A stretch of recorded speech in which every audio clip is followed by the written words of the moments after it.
Bonjour, je suis Véronique et je suis la présidente de l'association Bardé Bidule. Je suis la maman d'un petit garçon, c'est mon petit titou.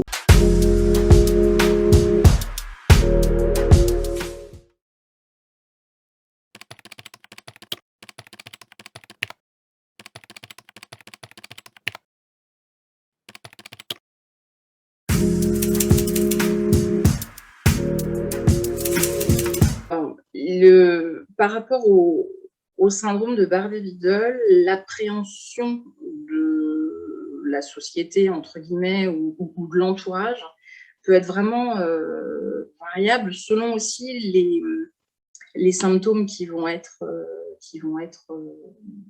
le plus en exergue, en fait.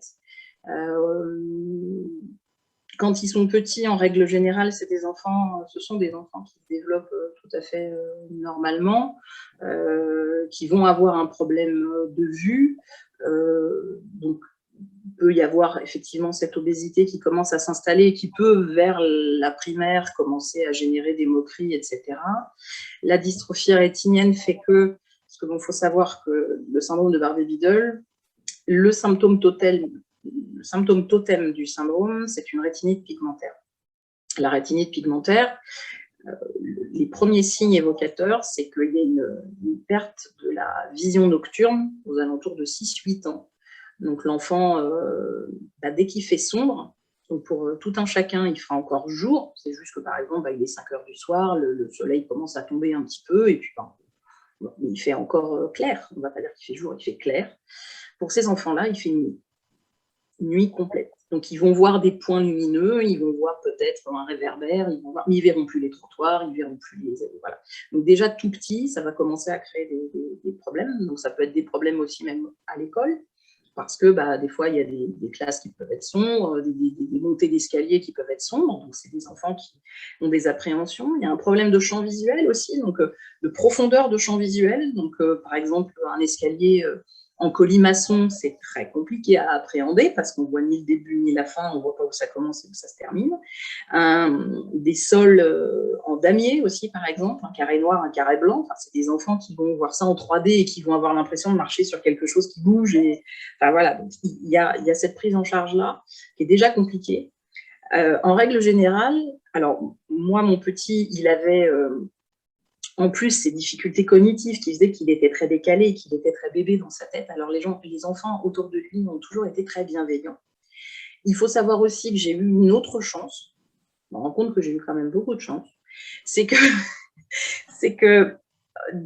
juste avant qu'on aménage dans cette ville, il y a une ADAPI, qui est l'ADAPI, c'est l'association qui s'occupe du handicap un petit peu intellectuel, etc., des problèmes de déficience intellectuelle, donc qui est très active et qui fait des campagnes de sensibilisation comme ça dans les écoles, etc.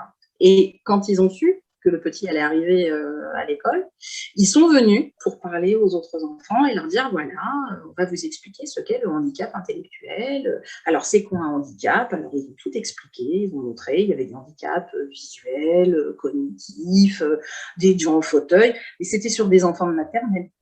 Et ils ont fait ça aussi sur la primaire.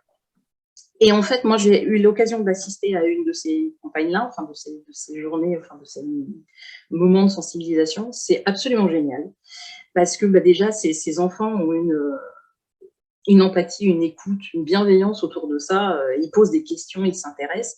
Et du coup, quand le petit est arrivé dans cette école, forcément, ils ne se sont pas dit « Oh, c'est quoi, il est bizarre, il ne parle pas comme nous, il ne dit pas comme nous, puis il ne voit pas bien. » Non, ils savaient déjà. Donc, c'est pour ça que c'est vraiment important.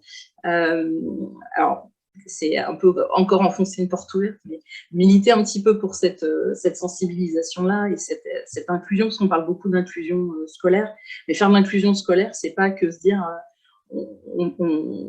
les enfants handicapés peuvent aller dans les classes, c'est super, vous avez vu, on fait les choses bien. Non, c'est donner aussi les moyens à ces classes de mettre en place des outils pour appréhender ces enfants-là, des outils, du matériel, etc. Ça, c'est de la vraie inclusion.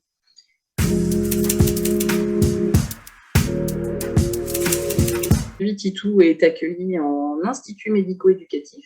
Donc, il a été d'abord en école ordinaire, parcours assez parcours du combattant, un peu, parce que forcément, on essaye de s'adapter à l'enfant en fonction de ses possibilités, donc avec AVS, pas d'AVS sur le temps cantine, pas d'AVS sur le temps périscolaire, puisque ça, c'est du temps mairie qui n'est pas forcément tout le temps octroyé selon les villes où l'on vit. Donc, qui nécessite aussi pour les parents d'avoir une adaptation absolument en normes et de faire des grands écarts entre vie professionnelle et prise en charge de son enfant qui, lui, ne peut pas aller à l'école à certaines heures. Et donc, voilà, ça a duré quelques années comme ça. Donc, on a déménagé et on est arrivé dans cette petite ville où il a été très, très bien accueilli. Et puis, on s'est rendu compte, en fait, des limites de ce dispositif, puisqu'il était effectivement pris en charge dans le cadre du CESAD. Donc le CESAD, c'est super, hein, ils nous ont vraiment fait un super pont c'est un très bon intermédiaire entre justement tout ce qui était pris en charge un peu extérieur, de l'équithérapie, des petits ateliers adaptés, etc., et l'école. L'école a essayé de faire au mieux pour accueillir Titou en mettant en place un petit endroit pour qu'il puisse se reposer, parce que pour lui c'était très compliqué, il y avait du bruit, il y avait de lui, donc du coup il se mettait à crier, à avoir une réaction un peu pour lui, il faisait ce qu'il pouvait, quoi, donc pour exprimer son mal-être. Donc son AVS à ce moment-là, le prenait, l'emmenait dans ce petit endroit qu'ils avaient créé pour lui dans la salle des profs qui s'appelait le château. Et en fait, c'était le sien. Et il a tellement bien intégré ce château que du coup, il avait bien compris qu'en faisant du bruit, il allait y aller. Du coup, il faisait du bruit toute la journée. Donc, il n'était plus du tout à l'école. Il passait son temps dans son château. Donc voilà, il a passé, on va dire, une bonne année en tête-à-tête avec son AVS. Et bon, on s'est rendu compte que malgré toute la bienveillance de l'AVS et toutes les choses qu'elle a essayé de mettre en place, parce qu'elle a vraiment essayé de faire au mieux, alors que voilà, elle s'est renseignée, elle a essayé de comprendre comment fonctionnait le petit, qu'est-ce qui pouvait lui plaire, etc. Donc elle a vraiment essayé de s'adapter à lui. Il lui manquait un peu de sociabilisation aussi, puis une vraie prise en charge autour de son handicap. Donc voilà, il y a eu une orientation IME et il y est depuis 2 ans maintenant.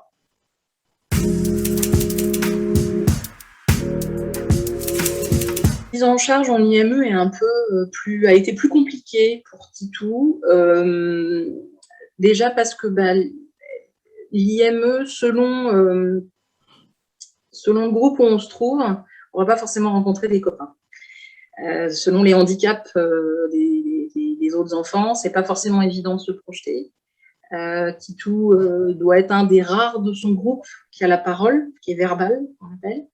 Même s'il a des problèmes de phonation et qu'on ne comprend pas très bien, il s'exprime, il parle, il essaye de parler, il fait des phrases. Enfin, voilà. Les autres enfants présentent dans son groupe, en tout cas, c'est pas forcément tout le temps le cas, mais lui, en tout cas, c'est le cas, présente des problèmes de polyhandicap, ils sont non-verbaux, etc. Donc, des fois, il est un peu triste et il me dit « je n'ai pas de copain ».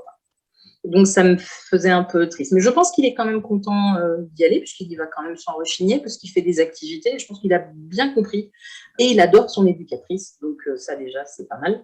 Et puis, après, les copains, je pense qu'il a fini par s'en accommoder au bout de 2 ans. Mais la première année, ça a vraiment été dur. Il voulait vraiment pas y retourner. On était vraiment triste pour lui, parce qu'on sentait qu'il était vraiment malheureux. Vraiment.